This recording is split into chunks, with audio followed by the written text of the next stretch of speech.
What comes to mind when you see this logo? This? Nah, I don't think so. Maybe a bite out of an apple? Most of you are probably thinking about this.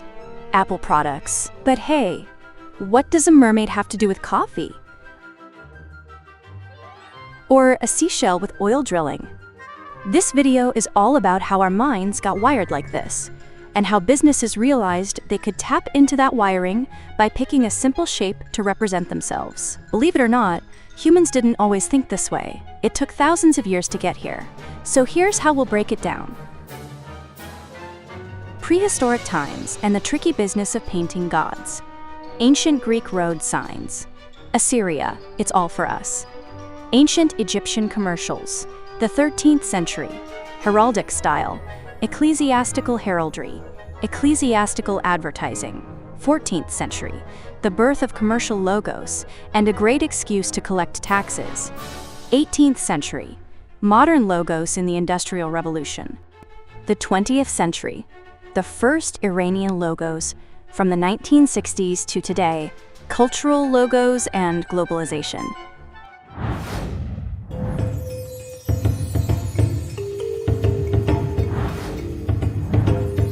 Let's start with this. Logos aren't a modern thing. They've been around for thousands of years.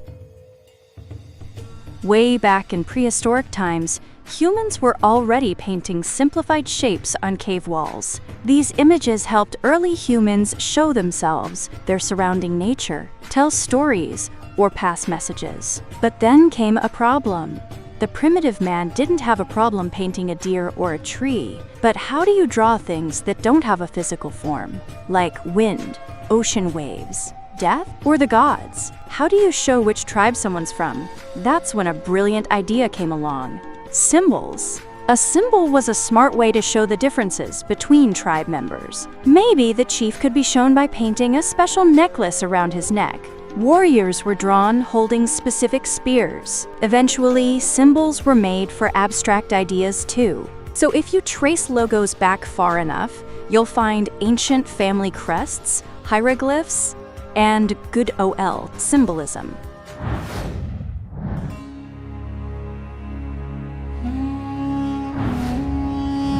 The word logo actually comes from the Greek word logos, meaning thought, logic, or speech.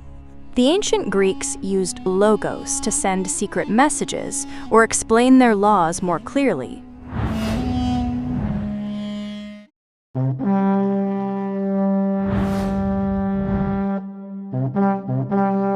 The Assyrians, the folks who made the first steel tools, used logos for ownership.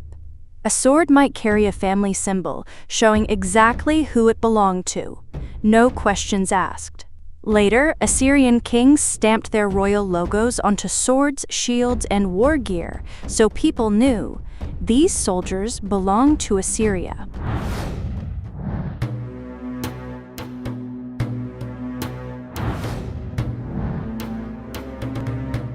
In ancient Egypt, pots and many other goods had unique marks to show the maker or quality. These early image symbols were a baby step toward logos in trade and industry. Egyptians even tagged their pets and livestock with small plaques, like little animal name tags. Yes, cats too. Egyptians loved cats. They had house cats long before they were cool, but that's a story for another time. Egyptian writing, called hieroglyphics, was made up of visual symbols. Each had its own meaning and sometimes acted like a family symbol or a maker's mark. But Egyptians liked combo symbols. They'd string a few together to send a short, punchy message, kind of like modern advertising slogans. Something like, "Your trust is our capital." Okay, maybe not that exact phrase, but you get the idea. That's why we can say the Egyptians were early innovators of logos.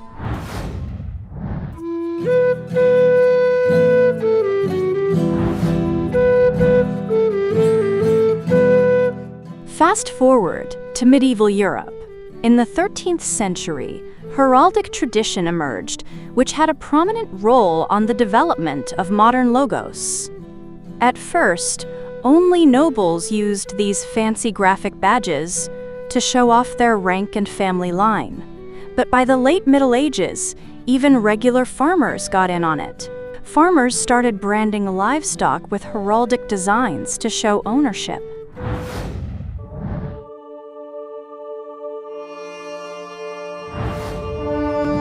Even churches joined in. An ecclesiastical heraldry was developed at the end of the Middle Ages, and each religious creed and sometimes individual churches had their own unique symbols. Some took it to extremes and used it in architecture and interior design of the church.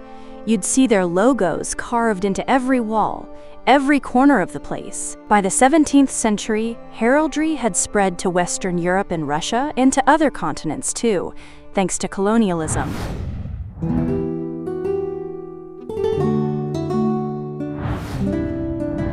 Enough about castles and cathedrals. Let's talk business. In 1389, King Richard II of England passed a law.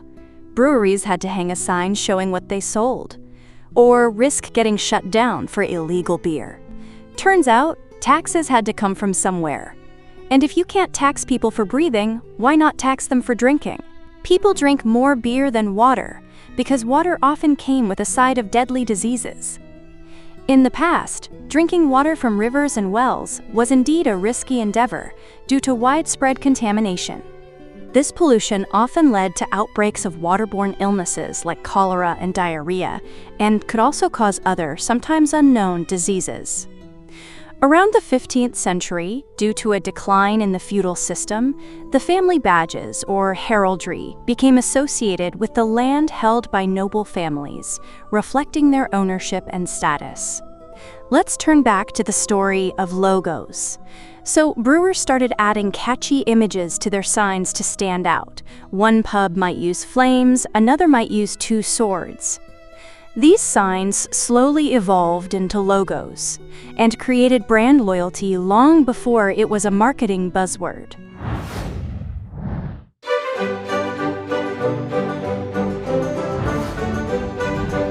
Then came the Industrial Revolution in the 18th century. Modern logo design really took off. Europe began recognizing brand ownership by law.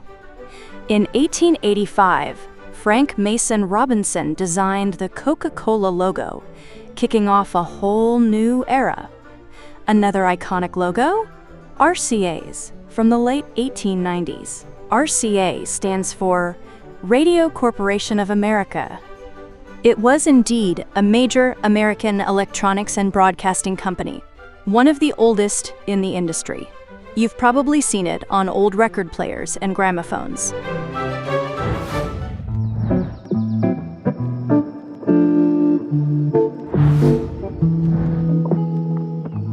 Fun fact: businesses and industries were using logos in the early 20th century, but the word logo didn't exist yet. That word showed up in 1937, probably short for logogram. The 20th century was a turning point. With mass media exploding, logos had to become simple, clean, and super recognizable. Typography became key. Minimalism ruled, and as advertising took off, so did logo visibility. Coca-Cola's logo evolution over the past 200 years is a classic example of this simplification.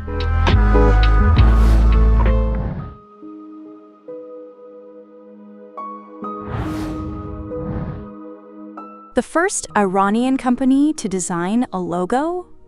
Iran Air, commonly known as Homa. Its logo was created by a 22-year-old Armenian-Iranian named Edward Zohrabian in 1962.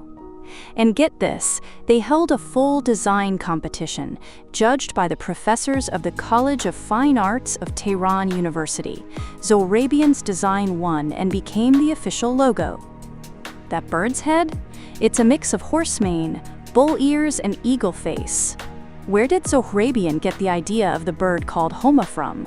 From AI? Kidding. AI didn't exist then. The Homa bird is indeed a mythical creature in Iranian legends, and it has been used in the carvings of the columns at Persepolis.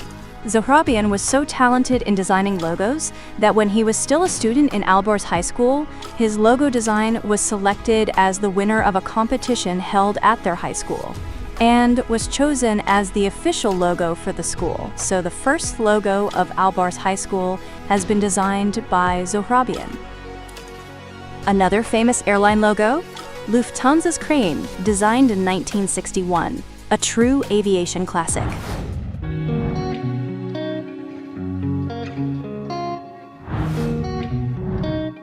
When personal computers entered homes in the 1980s, graphic interfaces made software more user-friendly. By designing real-world objects in a fantastic and simulated way, designers aimed to create logos that were relevant and meaningful to the real world so that the users may easily understand the meanings.